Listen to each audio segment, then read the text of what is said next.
Power commission ఏర్పాటును రద్దు చేయాలంటూ గులాబీ బాస్ కేసీఆర్ వేసిన పిటిషన్ ని హైకోర్టు కొట్టేసింది. మరిప్పుడు కేసీఆర్ యాక్షన్ ప్లాన్ ఏంటి? హైకోర్టు తీర్పును సవాల్ చేస్తూ సుప్రీంకోర్టుకు వెళ్తారా, లేక కమిషన్ ముందు విచారణకు హాజరవుతారా? ఇప్పుడు ఇదే హాట్ టాపిక్.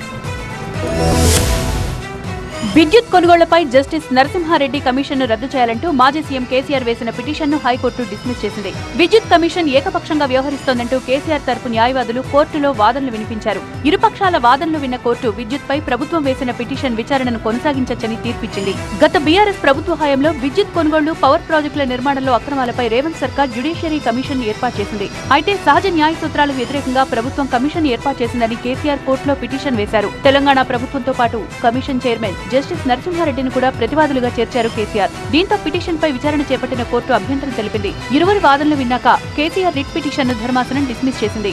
విద్యుత్ కొనుగోలు వ్యవహారాలపైన ఎంక్వైరీ కమిషన్ కు విచారించే అర్హత ఉందా లేదా అన్న అంశంతో పాటు కమిషన్ చైర్మన్ జస్టిస్ నరసింహారెడ్డి ఏకపక్షంగా వ్యవహరించారన్న ఆరోపణలపైన హైకోర్టు అధ్యయనం చేసింది.